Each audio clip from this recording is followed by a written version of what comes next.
Julia Duffy, and today I'm going to be talking about the most ethical way to adopt a pet. It's not a secret that Americans love their pets. 67% of U.S. households own a pet, and on average we spend about $1,300 on each animal per year.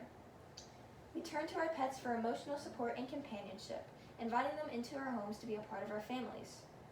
In the last 11 years, pet ownership is up over 36%. Adding an animal to your home is a big decision.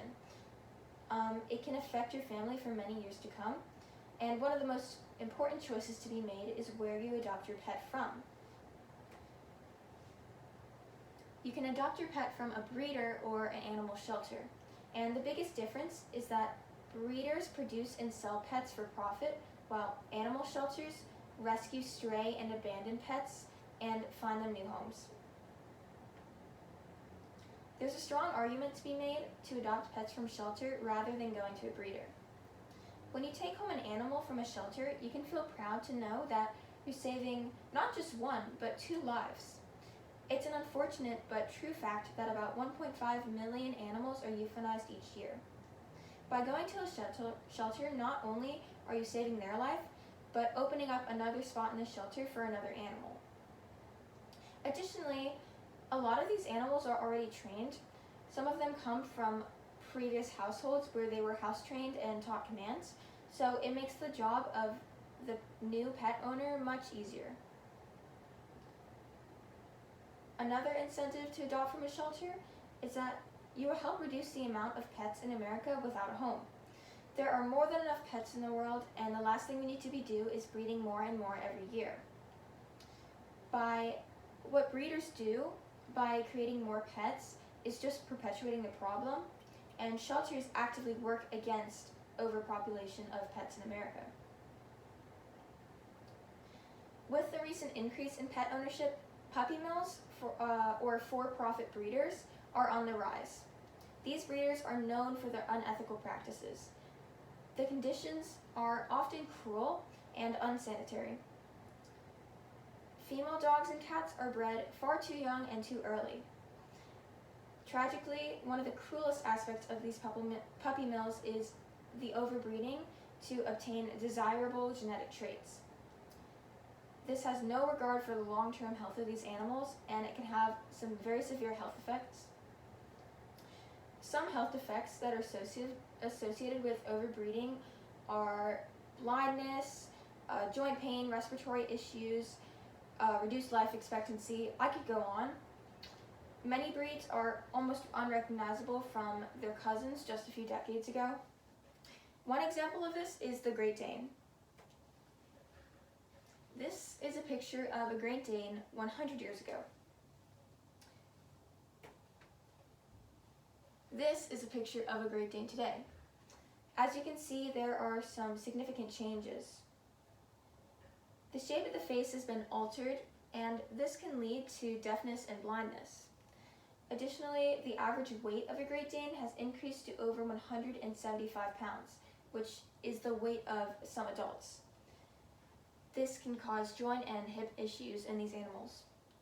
These defects are just a few of a multitude of other conditions that these animals face. All of these factors have resulted in an average life expectancy of about 6.5 years for a Great Dane. It's thought that without genetic selective breeding, Great Danes could potentially live up to the age of 15. But every year that selective breeding continues, the probability of Great Danes reaching this life expectancy is decreasing. Now, to clarify, there are some ethical dog breeders, but research should always be done when you're purchasing a pet. By purchasing from a shelter, you know that you're supporting ethical practices and you're not supporting overpopulation. No matter how ethical a breeder may be, they're still producing more animals when there are millions of animals on the streets that need homes. Prospective pet owners may not want to go to an animal shelter for a few reasons. First of all, some people may be looking for a specific breed, and it can be difficult to determine the exact breed of animals in animal shelters because they're often mixed. But the most common reason why a person may be hesitant to go to an animal shelter is the myths surrounding them.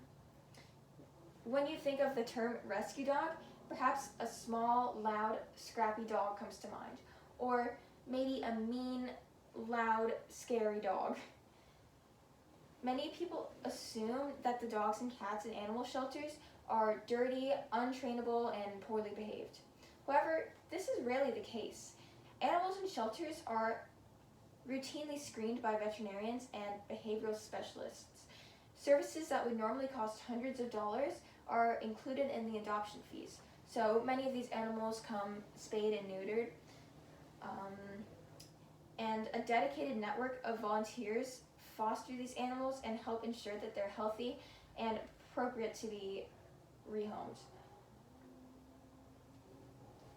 In the process of adopting a pet, due diligence and research are important. If you're thinking about adopting here in Mecklenburg County, there are a few options. The county-run shelter is an extension of the CMPD. Another option is the Humane Society of Charlotte. These organizations will work hand in hand with families and make sure they get the perfect match for their pet.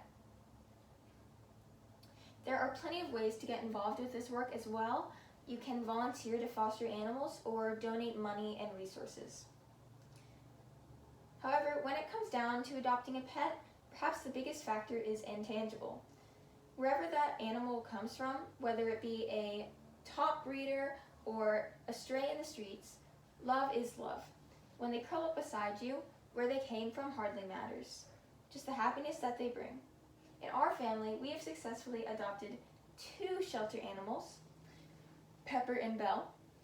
They have enriched our home and have been wonderful companions during these many months of lockdown. So with so many wonderful animals that are sitting in shelters, I urge you to consider sharing your home with one that desperately needs you and refuse to support the unethical breeding of animals. That's all.